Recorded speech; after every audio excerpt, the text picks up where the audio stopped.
Buenos días, buenas tardes o buenas noches, dependiendo de cuándo estés viendo esto.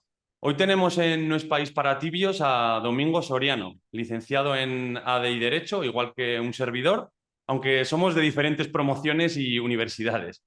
La trayectoria de Domingo daría para un podcast entero o probablemente una temporada, pero lo resumiremos diciendo que empezó trabajando en IBM y tras 3 años se matriculó en el máster de periodismo. Actualmente, y corrígeme si me equivoco, ocupa el puesto de redactor de economía de Libre Mercado.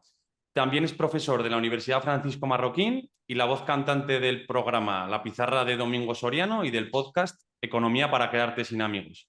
Además de, bueno, colaborar en otros programas como este mismo. ¿Es así? Sí, bueno, digamos que sí, que estuve 3 años en IBM, que son casi una anécdota, aunque a mí me gustaron mucho, y luego ya pues llevo 15 años como periodista y pues ahí estamos, periodista de información económica y haciendo un poco de todo, la verdad, porque ahora te piden que escribas, que salgas en la radio, que hagas podcast, que hagas vídeos, como ahora somos todos multimedia, pues un poco de todo te piden. Sí, claro, todo esto de la creación de contenido que está a la orden del día, ¿no? Eso es. Personalmente me llama la atención, pues precisamente esto que comentabas, esta transición que hiciste de trabajar en IBM a convertirte en un periodista económico, bueno, periodista, podcaster, creador de contenido, muchas cosas. ¿Cómo fue esto? Es decir, ¿te sentías explotado por una multinacional opresora y decidiste dejarlo o cómo va esto?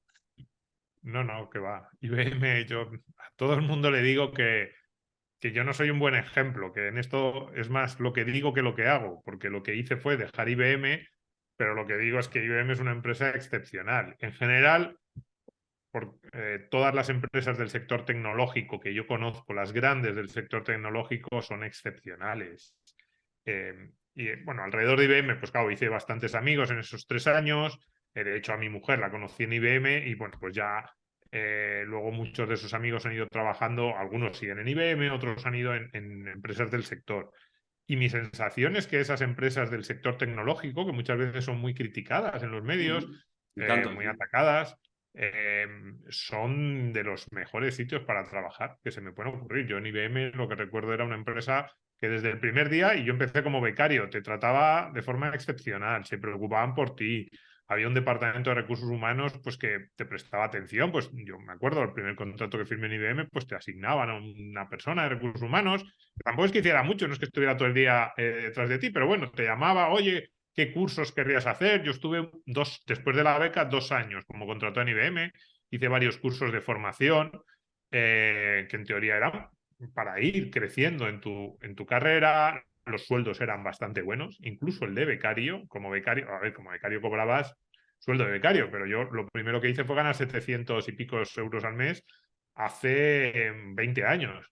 Entonces, Ujú. claro, o sea, el primer día después de dejar la universidad, te pagan 700 euros al mes cuando tú no sabes hacer nada, eres más una carga. Eh, Sí, es como que te pagan y además y te además te están forman formando, ¿no? unos jefes excepcionales, entonces yo solo tengo buenas palabras para IBM. En realidad yo dejé IBM un poco casualidad, ¿eh?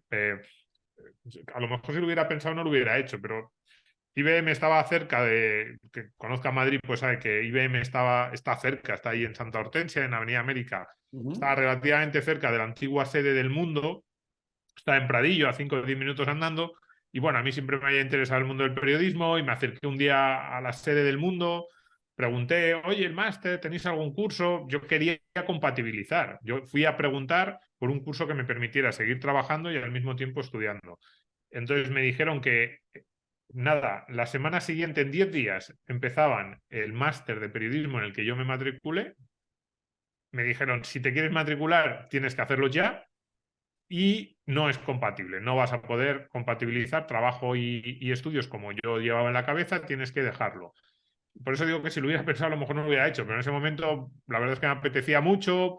Bueno, el trabajo en IBM, que era muy gratificante por otras cosas, estas que he dicho, desde el punto de vista de mis gustos, pues no era especialmente atractivo para mí, para una parte más comercial. A mí es un tema que nunca me ha atraído demasiado y dije, venga, pues me lanzo al máster del mundo. Pero no. De hecho, Bueno, tú que tratas también de gente que se va de España buscando mejores condiciones, estas cosas, yo siempre digo, cuidado, las grandes empresas, las que yo he conocido, por dentro, en primera persona, IBM, luego alrededor, a través de todos esos amigos, digamos que el sector de las tecnológicas más o menos lo conozco, aunque sea de oídas, pero de segunda mano muy cercana. Y es excelente, y la diferencia que hay con las grandes empresas españolas a mí me parece llamativa en muchas de estas cosas. Así que animo a los que nos vean, que es no solo IBM, sino las otras grandes, que no se dejen llevar por la mala prensa, al menos en mi experiencia. Vamos, por ponerte un ejemplo, a mí me dieron un portátil en IBM el primer día que llegué como becario. Me dijeron que era bastante habitual hace 20 años el teletrabajo, que en España, eso no, vamos, yo Nada, no sí, conozco sí. ninguna otra empresa que hace 20 años fuera habitual. Evidentemente, me dijeron, mira, tú tienes que venir a la oficina, encima eres becario, acabas de llegar, pero si un día, por lo que sea, tienes que quedarte en casa, dínoslo. Y efectivamente, a lo largo de mi primer año, y pongo ese ejemplo porque en ese momento todavía era becario, luego ya me hicieron un contrato, pero el primer año de becario yo estuve varios días, pues que a lo mejor un día que te encontrabas muy mal, que tenías gripe, y dices, oye, puedo trabajar, pero prefiero trabajar desde casa, sin problemas. Otro día, yo qué sé, que se te rompe en casa el grifo y tienes que llamar al fontanero. Oye, que entre un par de horas más tarde, sin problemas.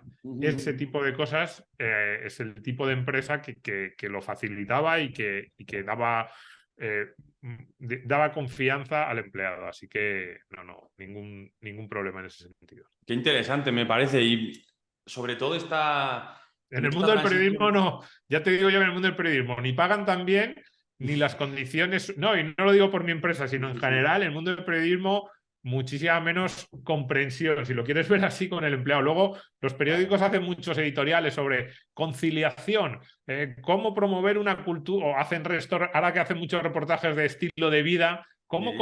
cómo llevarte bien con tu empleado o cómo hacer que tu empleado se sienta cómodo. Y yo leo los reportajes y digo, esto en la redacción no lo aplican.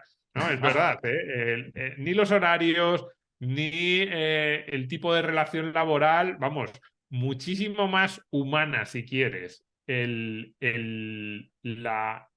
interrelación entre una gran empresa, un mastodonte como IBM y la mayoría de sus empleados, que las grandes empresas periodísticas que yo he conocido o que compañeros me han contado. De hecho, a mí una de las cosas que me gusta de la mía actual, Libertad Digital, que es un poco más pequeña, que precisamente en eso se diferencia de otros grandes medios, otros grandes grupos de comunicación, que cuando yo hablo con mis compañeros y me cuento sus experiencias, digo, o sea, me llama la atención y pienso, y vosotros sois luego los que estáis haciendo editoriales sobre cómo tienen que tratar las empresas a sus trabajadores o poniendo a parir a las multinacionales. Pues vamos, mandaba yo 15 días a ver lo que hacen los del Departamento de Recursos Humanos de IBM o de Google, que no la conozco porque no conozco a nadie allí, o de cualquier empresa tecnológica, porque las que yo conozco podrían enseñarles mucho.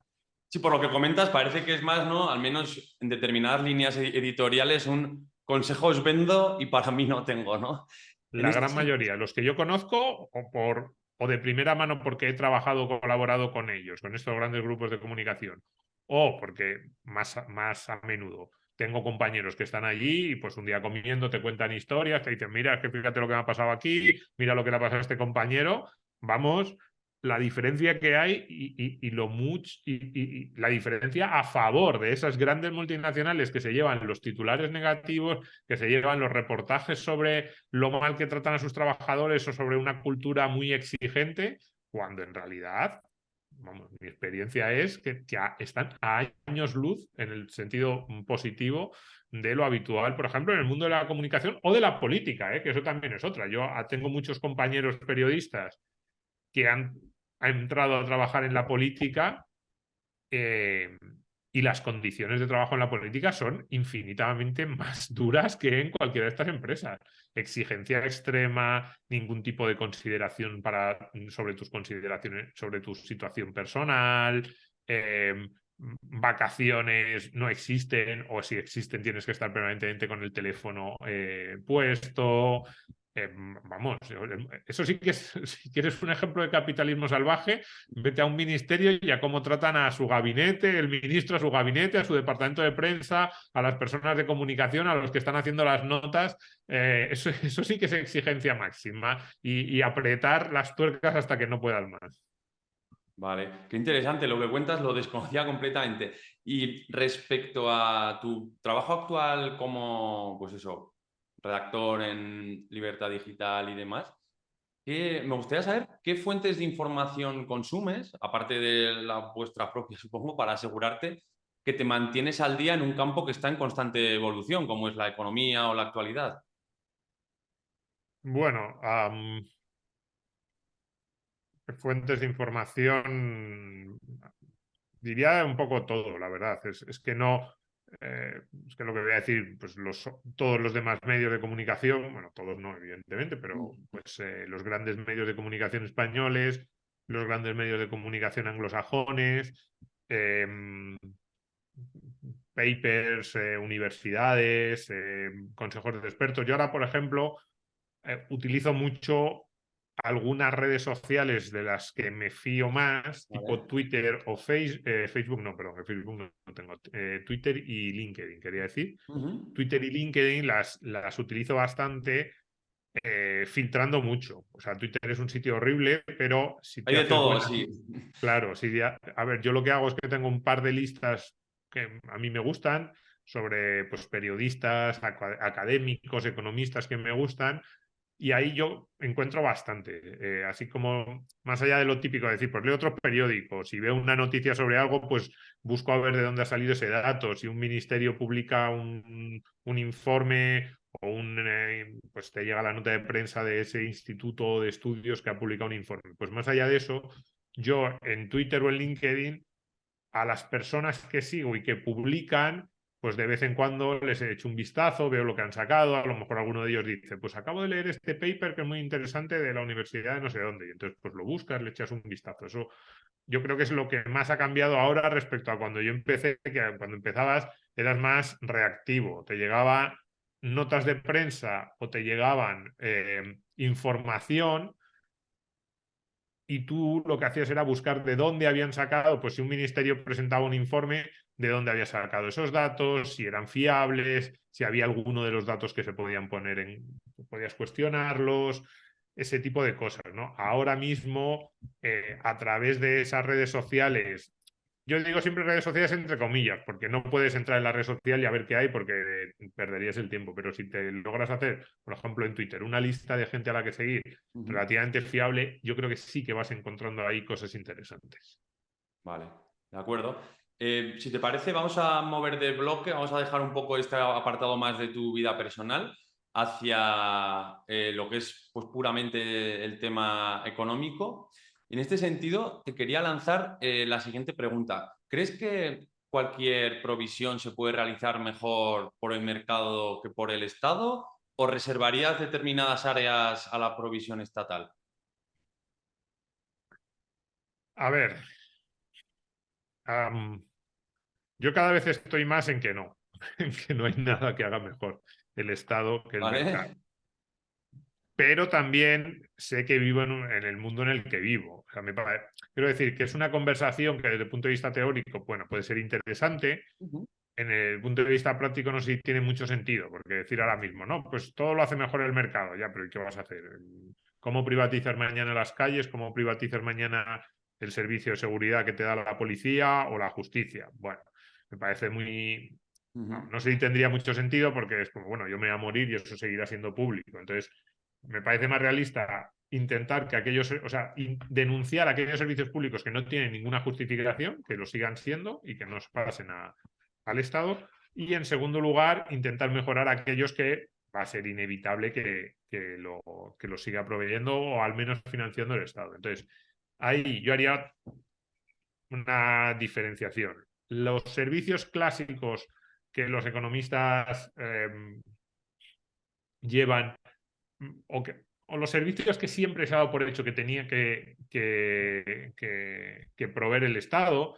Estoy pensando básicamente en seguridad, y ahí hablaríamos pues tanto de policía, seguridad interior como defensa, serían seguridad, justicia y quizás las grandes obras públicas. Bien, a mí eso me parece que es bastante razonable que lo siga prestando, que ese servicio lo esté prestando el Estado, y serían los últimos servicios que yo le quitaría al Estado en ese proceso de adelgazamiento que yo creo que deberíamos empezar y que yo creo que sería beneficioso para casi todas nuestras sociedades. Entonces, yo esos los apartaría un poco y diría, mira, esto es bastante lógico, digamos, incluso los liberales clásicos siempre dijeron, bueno, está bien que haya un agente neutral que es el Estado, pues que garantice desde la justicia pues los derechos básicos a la vida, a la libertad, a la propiedad. El problema es que luego no son neutrales, pero bueno, eso ya sería como una discusión de segundo nivel y más compleja.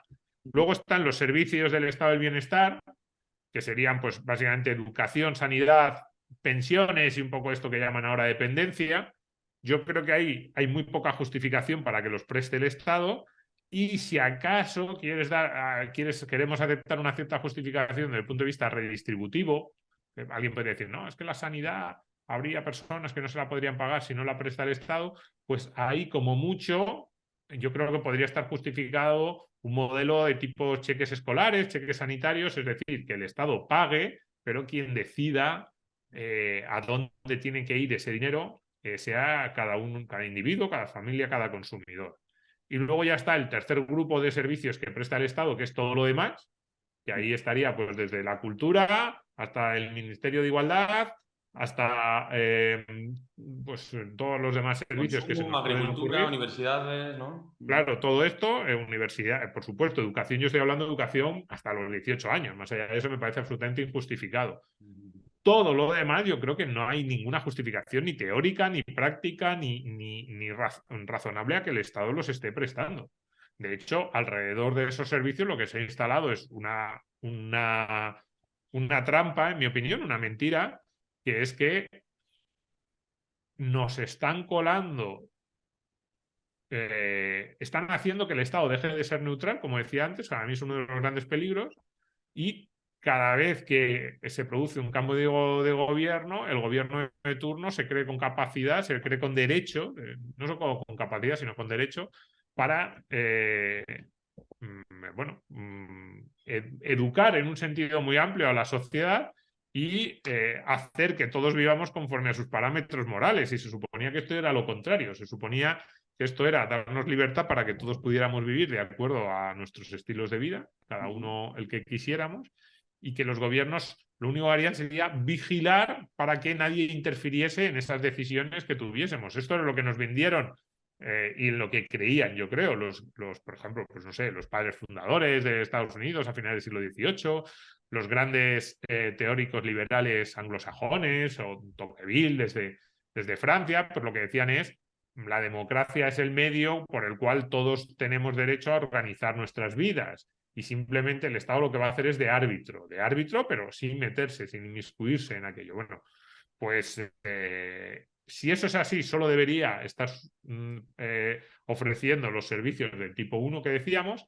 Si queremos ampliar un poco la categoría y decir, no, pero es que también es necesario que el Estado redistribuya o que el Estado se asegure de una cierta igualdad de partida, ahí habría mucho que discutir, pero yo en un momento dado digo, venga, vale, te lo acepto, pero entonces que lo único que haga es redistribuir y eso se puede hacer, pues lo que decía, vía cheques, vía subvenciones, pero sin meterse en cómo hacerlo. O sea, que el Estado tenga colegios públicos, a mí me parece algo que no tiene ninguna justificación a día de hoy, o que tenga hospitales, que no hay ninguna razón que lo justifique. Y luego ya la tercera parte, que es todo lo demás, hasta esos 22 ministerios que nosotros tenemos ahora mismo. Y no, o sea, el caso de España no es una excepción. Esto pasa en todo Occidente, que dices que hace o sea, porque hay un ministro de Cultura en todos los países de Occidente. Es que no hay ni nada que lo justifique, ni ninguna razón, ni práctica, porque no está mejor la cultura porque haya ministros de Cultura, ni desde luego ideológica o de garantía de que el Estado tenga que vigilar por nosotros que tenemos acceso a determinados bienes culturales,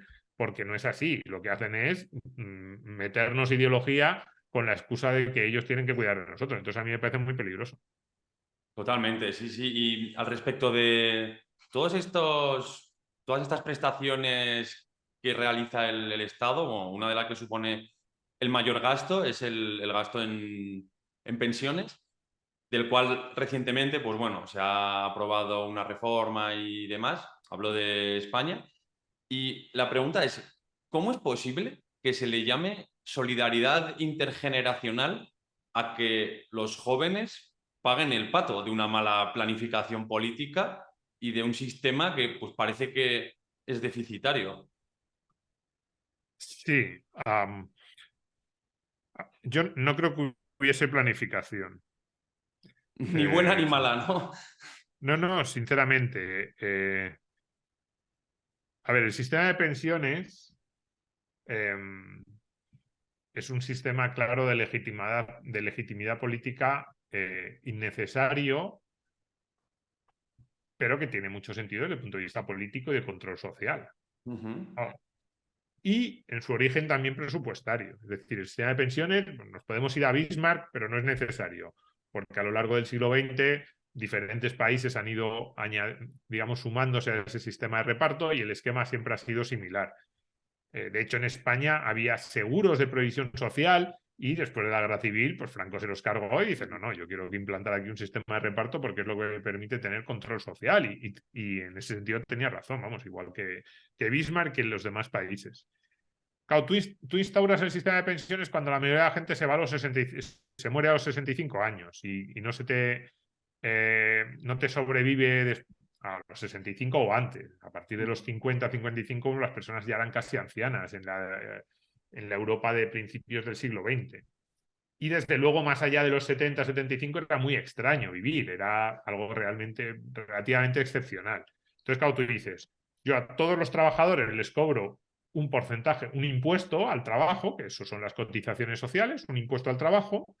Es un impuesto que a mí me genera mucha legitimidad, porque igual que el impuesto del IRPF, pues no nos gusta, sentimos que nos están quitando lo nuestro, que es muy alto. Las cotizaciones, pues se vende que es un impuesto al trabajo al cambio de que tú generas derechos a futuro. ujú, Claro, si tú le estás cobrando a todos los trabajadores un impuesto al trabajo que no está mal, ese trabajador no se siente tan dañado por ese impuesto como por otro tipo de impuestos, porque está generando un derecho. Pero luego en la práctica, el número de trabajadores, porque todos los trabajadores, además, todo el mundo con 40 años, y ahora que tengo 47, pues todos decimos, claro, todos tenemos la esperanza de que nosotros somos el que va a vivir hasta los 95, y eso también pasaba en 1950. Entonces todos tienen esperanza de que ellos van a ser el que llega a 80, 85 y dicen, ah, si eso me ocurre a mí, este impuesto que estoy pagando ahora me garantizará unas condiciones de vida cuando me jubile. Entonces es un impuesto que, desde el punto de vista de legitimidad, pues es muy bueno para el Estado, le da muchísima legitimidad.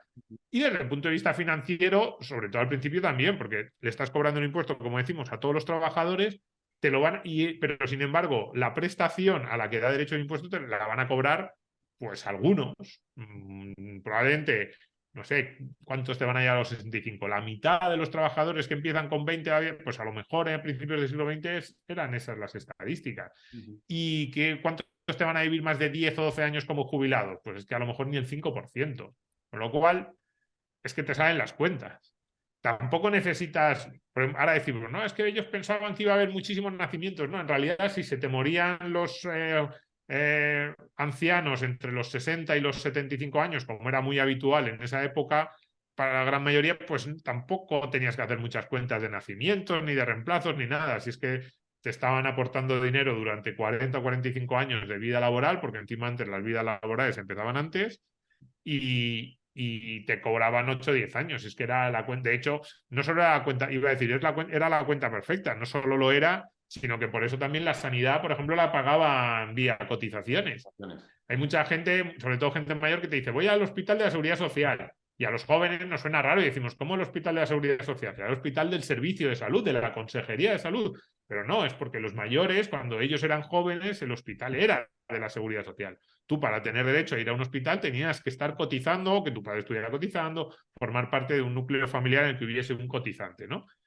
Claro, llega un momento en el que la esperanza de vida empieza a ampliarse, cada vez más gente vive más y empiezan a fallar las cuentas. Si a eso le sumas que no hay nacimientos, el sistema se te viene abajo. Entonces, ¿por qué digo que no había planificación? Porque no se lo plantearon. Yo estoy convencido de que en España los ministros franquistas que se cargaron las mutuas de previsión y los seguros de trabajo y establecieron un sistema de reparto tipo el que tenemos, ni se plantearon si dentro de 75 años en España iba a haber un déficit de nacimiento. Simplemente vieron que en ese momento el gobierno de aquel momento, pues se legitimaba muchísimo. Así, cobraba un impuesto para el que no te prometen, o sea, para el que no te protestan demasiado, que desde el punto de vista de ingresos y gastos te sale súper, vamos, muy, con un superávit enorme y que encima te genera, digamos, una cierta cohesión social porque la población dice, fíjate que luego cuando me jubilo, el gobierno que bueno es que está cuidando de mí. Pues es que lo extraño hubiera sido que no lo hubiesen implantado. Lo que pasa es que, claro, luego les pasa esto, lo que está pasando en los últimos 15, 20, 25 años en Europa y entonces dicen, pues vaya lío en el que nos hemos metido. Pues sí, claro, cuando quieres controlar a la población, a veces te pasan estas cosas. Si en vez de hacer eso, que era muchísimo más interesante desde el punto de vista de legitimación social y desde el punto de vista del control de la sociedad, hubiesen desarrollado un sistema de capitalización, incluso con ayudas, por ejemplo, a las personas de renta más baja. Tú puedes decir, oye, voy a implantar un sistema de capitalización, pero como a lo mejor las personas de renta más baja no pueden llegar a determinados niveles de ahorro, pues para esas rentas yo, Estado, colaboro. Un sistema muchísimo más interesante desde el punto de vista financiero y probablemente también más justo desde el punto de vista social. Claro, ¿qué ocurre? Que ese sistema te legitima menos porque la persona que está ahorrando sabe que está ahorrando él, conoce cuál es su bolsa de ahorro, la va viendo cada año cómo evoluciona, entonces te legitima menos y desde luego no te da ningún tipo de control. Si acaso te aleja del ciudadano, el ciudadano que cada vez es más libre y más independiente te dice, oye, tú a mí no me das órdenes, que mira el patrimonio que yo estoy acumulando con mi trabajo. Entonces, a mí lo que me extraña son los pocos países, tipo Dinamarca, tipo Holanda, que establecieron en su momento sistemas más de ahorro, más basados en el ahorro y menos en el reparto, porque desde el punto de vista político es casi el sistema perfecto, lo de las pensiones. Otra cosa es que ahora, claro, está en quiebra en todos los países de Europa y ya no saben cómo poner los parches. Totalmente, sí. Cambiando de tercio, me gusta mucho un concepto que utilizaste en un vídeo de la pizarra de Domingo Soriano, donde diferencias entre lo que cuestas, es decir, lo que es el coste laboral y no lo que cobras, o sea, lo que entra en tu cuenta bancaria, refiriéndote a un trabajador asalariado. ¿Nos puedes explicar un poco esta diferencia? Es decir, cuál es el coste de contratación real para una empresa y cuánto llega a la cuenta corriente y cuánto se queda por el camino? Sí, justo hoy antes de esta entrevista, estaba grabando otro parecido, más desde el punto de vista de la empresa y añadiendo todos los costes que no incluyo en ese vídeo, porque normalmente no se incluyen, pero no son costes monetarios directos, no son costes dinerarios directos, pero que yo creo que sí que son importantes. A ver, lo primero, no sé si todos los trabajadores españoles son conscientes. Yo creo que saberlo sí que lo saben casi todos, pero ser conscientes en el día a día no lo es casi ninguno. De que el salario bruto, concepto salario bruto, no es su salario bruto, es mentira. Esto es lo primero. Salario bruto es falso. O sea, han decidido legalmente llamarle a algo salario bruto, que parece que es como el conjunto de las remuneraciones salariales que uno recibe, y esto es falso. A ese salario bruto hay que añadirle sí o sí las cotizaciones sociales a cargo de la empresa. Ese debería ser el salario bruto. Entonces, para un sueldo de 14.000, de 40.000 euros en España, a 40.000 al año, pues esas cotizaciones sociales estarían en torno a un 32% de ese salario bruto. Cotizaciones sociales, cuidado, a cargo de la empresa, porque luego están las que son a cargo del trabajador. Estaríamos hablando de que solo en cotizaciones sociales a cargo de la empresa unos 12.500, 13.000. Está abierto eso porque depende de tu categoría profesional, sobre todo la parte de lo que se llama contingencias profesionales, ¿no? Los accidentes de trabajo, las enfermedades profesionales puede variar en función de categoría. Pero entonces, si quieres un 33%, que es un número así como redondo, ¿no? Un tercio de tu salario bruto lo tienes que añadir siempre, sí o sí, porque eso la empresa lo tiene que pagar. Eso además es un coste inevitable para la empresa. Claro, ya probablemente mucha gente dice, bueno, claro, yo esto no lo sabía, o no era medio consciente que estaba ahí ese coste, pero no me imaginaba que tanto. Pues sí, 40.000 euros de salario bruto, unos 13.000, paga la empresa por ti a la seguridad social o por el resto de cotizaciones. Y luego, a los 40.000 que en teoría te quedan, tú tienes que restarle el, IRPF y tus el cotizaciones, IRPF. ¿no? No, primero estaba pensando tus cotizaciones sociales, que además ahora con la nueva cotización esta que se ha sacado el ministro Escrivá, pues estará pues en torno al 7, ya más bien cerca del 7%, va a ir incrementándose esta cotización. Y tienes que quitarle el IRPF, la retención que te cobran del IRPF. Yo hoy para esta pizarra hacía la cuenta y a mí me salía que las cotizaciones sociales a cargo perdón, a cargo del empleado, perdón, el IRPF, a ver, me salía que el sueldo neto de un sueldo bruto de 40.000 eran unos 2.150, algo menos de 2.200 al mes. Entonces, fíjate mentalmente, dices, no, tu sueldo bruto son 40.000, que entre 12 meses, si lo quieres hacer así entre 12 meses, casi parece que son casi como 4.000, ¿no? Porque estás casi dividiendo mentalmente entre 10. No, no, no, no. Uno son 12, luego son 14, pues son 14 pagas, pero en 14 pagas, un sueldo de 40.000 euros se queda en 2.100. Que claro, dices, pero bueno, esto no llega ni a 30.000. Pues sí, sí, es que ahí se está quedando, alrededor de los 30.000. Un salario no muy alto ya está pagando ese 25% de salario bruto.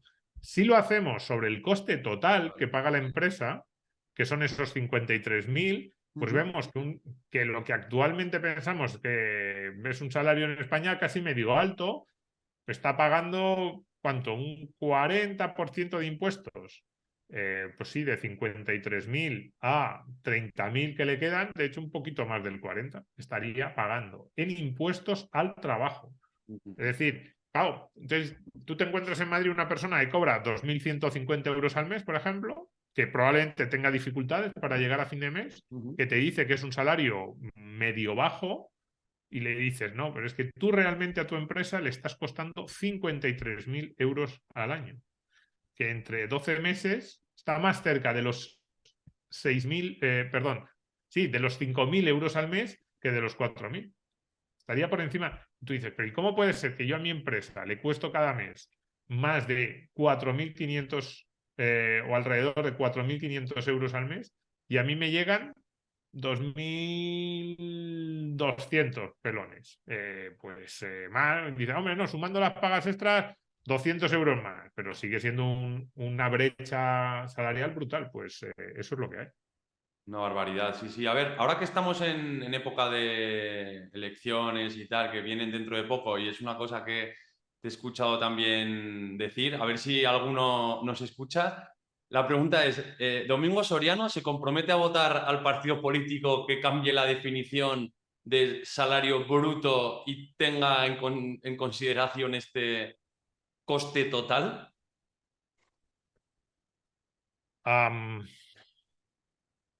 Sí, casi te diría que sí.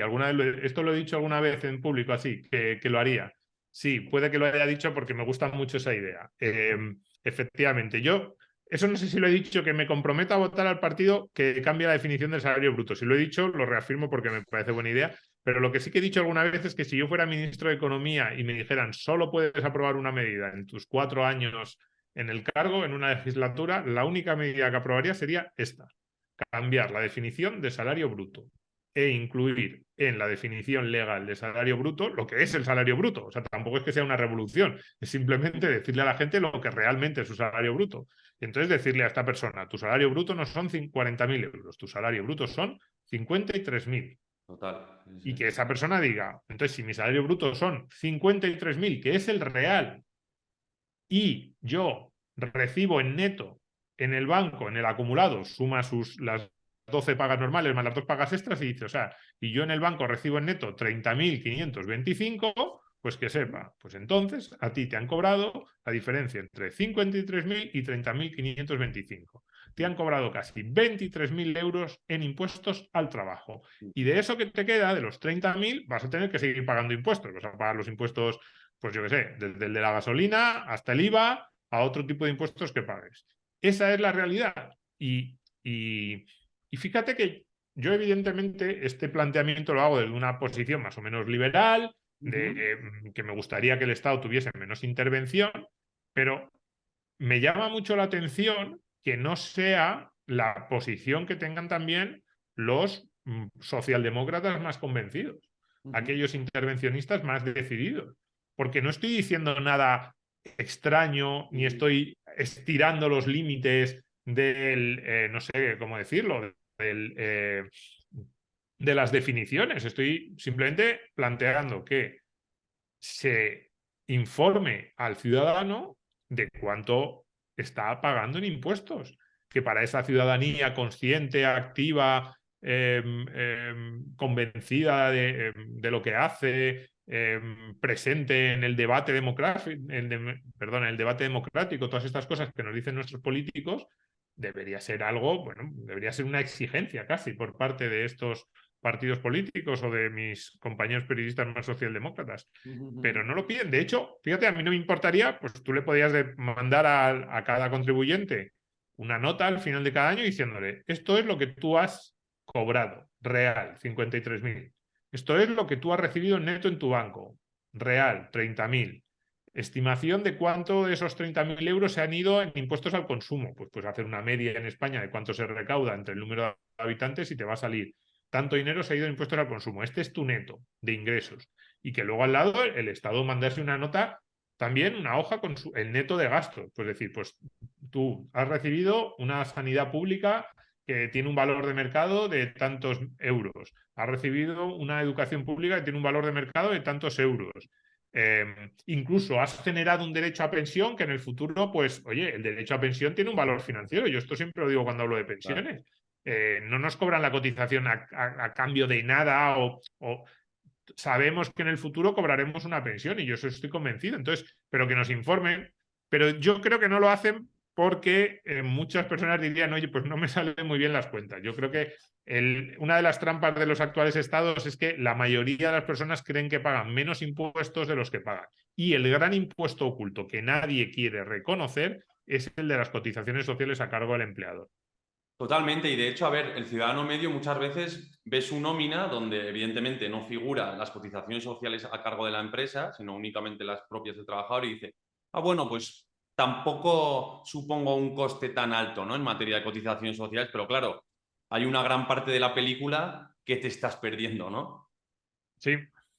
Siguiendo con el tema de impuestos y demás, te quería preguntar si, bajo tu punto de vista, estaría justificado pagar cualquier impuesto que se apruebe democráticamente o dónde está el límite. Porque claro, si ya hablamos de que únicamente en impuestos al trabajo, definidos pues, como cotizaciones sociales o la nomenclatura que se le dé, ya estamos perdiendo un 40%, ¿dónde está este límite?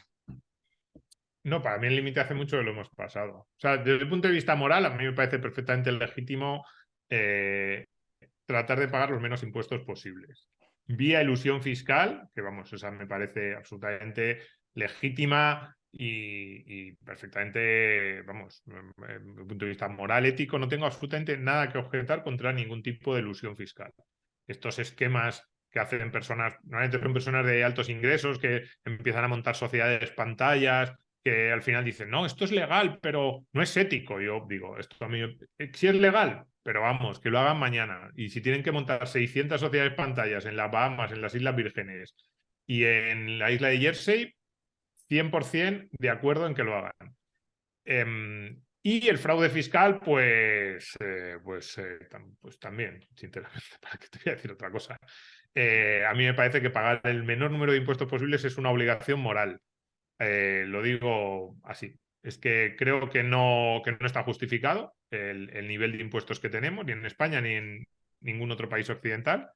Desde luego en España no. Y bueno, pues que cada uno actúe en consecuencia. Yo luego digo esto y alguien pensará, pero entonces tú estás todo el día haciendo trampas. Y yo no lo hago porque a mí me da mucho miedo el Estado. Entonces, al final no me sale rentable por el posible peligro de las consecuencias penales. Pero vamos, yo si alguien me dice, no, pues es que tengo muy buena relación con, no sé, pues con la señora que viene a casa a hacer tareas domésticas. Y entonces hemos hablado entre los dos y yo estoy completamente convencido de que ella no me va nunca a denunciar, ni nunca había tenido un problema y prefiero pagarle en negro. Vamos, perfecto. No tengo nada que decir y bueno, será cuestión suya y con las autoridades, pero a mí me dice, ¿le harías un reproche moral? Cero, pero vamos, no, es así, o sea, no. Y alguien me dice, no, yo me mudo a Andorra, por ejemplo, que es lo tuyo, ¿no? Me mudo a Andorra para pagar pocos impuestos. Y entonces hay una norma que dice que tengo que pasar aquí 180 días al año. Pues voy a pasar los 180 ni uno más, porque el resto del tiempo quiero vivir en Albacete. Perfecto. Y alguien dirá, no, pues está en el punto, en el límite del fraude de ley. Muy bien, en el límite, pero lo cumple, ¿no? Pues ala, déjale tranquilo. Y si pasa 160 y no se lo dice a nadie, nadie se entera, también, me parece perfecto. Vamos, si te dijera otra cosa es que te mentiría. O sea, y no lo digo, es que me parece inmoral, vamos, como nos tratan. Esto es. El profesor Bastos lo dice mucho. Oiga, usted imagínese, dice, esto es como la esclavitud. Y yo digo, hombre, no es como la esclavitud, pero bueno, la mitad del tiempo que estás trabajando, para una persona un sueldo medio en España, la mitad del tiempo que está trabajando para el Estado. Dice, no, pero te dejan hacer lo que tú quieras. Bueno, ya sí, pero la mitad del tiempo que estás trabajando para el Estado. Un Estado en expansión y sin justificación, porque ya digo, sobre todo es que no hay una justificación. Es decir, a mí si alguien me plantea argumentos sólidos a favor de todos esos servicios públicos que yo decía antes, o a favor de esa expansión del Estado en cada vez más áreas que yo decía antes, pues diría, bueno, pero es que no está justificado, es una expansión que solo se justifica desde un punto de vista político y así que, vamos, me parece completamente legítimo intentar pagar el menor número de impuestos posibles por los medios que cada uno considere. El que sea muy miedoso como yo, pues que pague todo lo que le toque. No, es verdad, yo pago, además, yo en eso soy muy tonto, yo pago al céntimo. Muchas veces, incluso si tengo dudas, prefiero pagar pero que luego no me venga la inspección, porque, claro, es que no, el régimen de terror que impone Hacienda es un régimen de terror, o sea, Que paraliza la actividad, sí, es totalmente. chantajismo puro y duro. A ver, es chantajismo y es un régimen de terror. Entonces yo eso intento evitarlo. Y por eso yo cumplo al céntimo las normas, pero si hay alguien más valiente, pues me parece muy bien. Probablemente le admiraría. Y si sin ser tan valiente, si lo que tiene son herramientas de elusión, de jugar en el límite de lo que te permite la ley, pero dentro del límite para pagar el menor número de impuestos posible, vamos, cuenta con mí. Si a mí me preguntas, mi aplauso y mi bendición. De acuerdo. Pues mira, si te parece, vamos a ir ya cerrando poco a poco la entrevista con una pregunta muy concreta, que es por lo que respecta al salario mínimo, ¿no? Que es, ¿cómo le explicarías, ¿no? a una persona pues, que no tiene grandes conocimientos de economía y tal, que subir el salario mínimo pues, no es una buena medida si a esta persona en sus propias carnes pues, ha experimentado este incremento del salario mínimo, ¿no? Y dirá, joder, pues qué bien que gano más. Claro, muchas de estas, a ver, las medidas que pone el gobierno, nunca podemos pensar que las pone sin más o que son malas para todo el mundo, porque entonces no las pondría y se generaría rechazo social. Cuando el gobierno sube el salario mínimo es porque sabe que hay unos beneficiarios muy concretos, que son los que ahora tienen un salario en el entorno de ese salario mínimo, que se van a ver beneficiados porque su sueldo va a subir. Bueno, lo que defendemos, los que creemos que subir el salario mínimo no es una buena idea, sobre todo en países como España, en los que en los últimos años ya ha subido mucho y yo creo que está en el límite, pues decimos cuidado. Luego están los beneficiarios potenciales que no se ven, que serían aquellos que hubieran podido conseguir trabajo y que no lo consiguen porque existe ese salario mínimo. Un salario mínimo pues, como el que está ahora mismo en España lo decías, lo respondíamos antes en la pregunta de los costes que no se tienen en cuenta. No solo cobras un salario mínimo o no solo le cuestas a tu empresario el salario mínimo, también le cuestas todo lo que el empresario tiene que pagar por ti y es una cifra pues relativamente alta. Entonces, ahí, en ese punto, yo creo que sí que empezamos a ver más que un salario mínimo bajo tiene unos costes para el empresario mucho más altos que puede hacer que muchas decisiones de contratación no se realicen. Entonces yo estoy convencido de que incluso a esa persona que se beneficia le puedes decir, oye, y tu amigo, por ejemplo, si es un chaval joven, ¿no? Y dices, ¿y tu amigo que no ha conseguido trabajo? No, sí, estaba contratado, pero para esta campaña de verano ya le han dicho que no.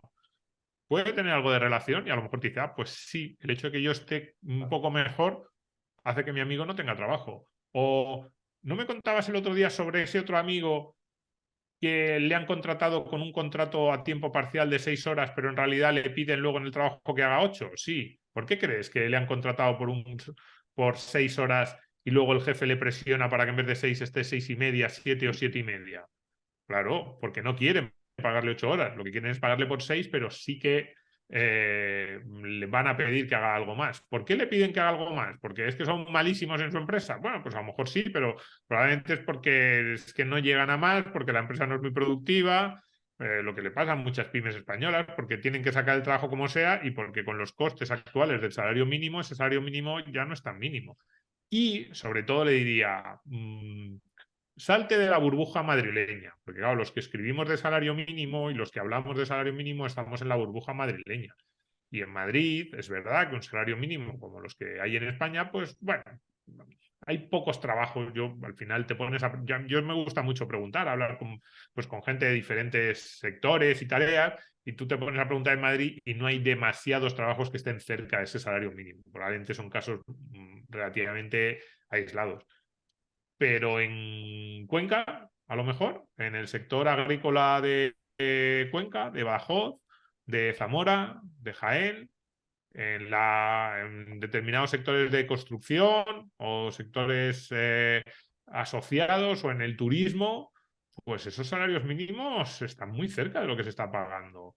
Y es que son sueldos que a los costes de vida de esos lugares pues no están tan lejos. Y entonces, si tú impones ese salario mínimo en todo el país, pues hay muchas empresas pequeñas de esas provincias que son pequeñas desgraciadamente y que desgraciadamente suelen ser pequeñas, pero son muy, muy poco productivas y muy poco competitivas. Pero eso es otra cuestión, sería cómo conseguimos ganar productividad, cómo conseguimos ganar competitividad en esas empresas.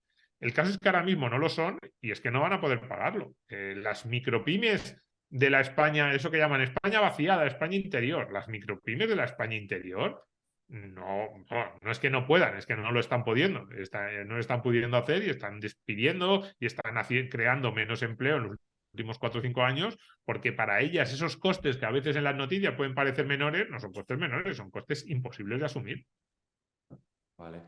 Pues antes de concluir y como cierre, bueno, como bien ya sabes, yo me dedico a lo que es el asesoramiento en materia mercantil, pues para gente que se quiere trasladar aquí, constitución de empresas en Andorra, traslado de residencia y demás. Entonces, es una pregunta que casi parece obligada, que es, si la situación en España se endureciera todavía más, ¿te plantearías tú personalmente un cambio de residencia fiscal a Andorra o a un tercer país? A Andorra no, Vale. no por nada, sino porque no sé, a mí el frío no me gusta mucho, sinceramente. Entonces, Andorra lo veo un sitio en el que hace demasiado frío durante demasiado tiempo. Seguro que a los que guste la montaña, los deportes de montaña, a mí me gusta estar cerca del mar, además, me gustan los climas relativamente estables. Mm, a ver, yo siempre digo que en España tenemos un problema muy grave con esto, que es que España es el país con mejor calidad de vida del mundo. Ujú, Lo defiendo así, porque el acumulado, claro, en un país no solo lo determina su estado, un país son muchas cosas, su cultura, sus tradiciones, su gastronomía, su clima, y en España en eso, y lo digo de verdad, bueno, alguien dirá, bueno, es que eres español. Creo que no es así porque creo que amplió bastante. Es decir, yo siempre digo que todo el norte de Italia, yo diría toda Francia salvo París, que es un sitio bastante invivible, pero el resto de Francia sí, y la mayor parte de España son sitios extremadamente, incluso Portugal, ujú. son sitios extremadamente agradables para vivir, en los que se come muy bien, un estilo de vida que yo creo que es muy agradable, con un clima muy bueno, ni hace un extremo de calor, si en verano puede haber unas semanas, pero en general un clima muy bueno. Entonces, ¿por qué digo esto? Porque claro, cuando a mí alguien me pregunta, ¿tú te irías de España? Y digo, sí, pero tendrían que ponerme las cosas muy difíciles. Claro, es verdad, tendrían que ponerme las cosas muy difíciles. Y probablemente si me fuera de España me iría a alguno de estos destinos que tampoco está mucho mejor. Digo esto porque, claro, alguien dice, pero te vas a ir de España para irte a vivir al sur de Francia, por ejemplo, me parece un sitio espectacular. Pues sí, me dicen, pero es que en Francia le pagan los mismos impuestos que en España. Pues por eso estoy diciendo que me los tendrían que poner muy difíciles. Si España entrase en una deriva a la Argentina o en una deriva a la venezolana, que no es descartable, desgraciadamente, aunque yo sí que creo que es poco probable, pero no descartable, pues sí, sí que me plantearía a lo mejor pues, cambiar mi residencia, pues eso, Portugal, sur de Francia, norte de Italia, que son sitios que me gustan mucho. Pero bueno, no es un escenario que yo ahora mismo me plantee, entre otras cosas, porque además mi profesión, que es ser periodista, escribir en otro país, yo perdería mucho. Yo no sé escribir en francés, ni sé nada de política o de economía italiana. Entonces, bueno, no es un escenario que ahora mismo me plantee. Pero vamos, no me extraña que haya muchos que lo hagan.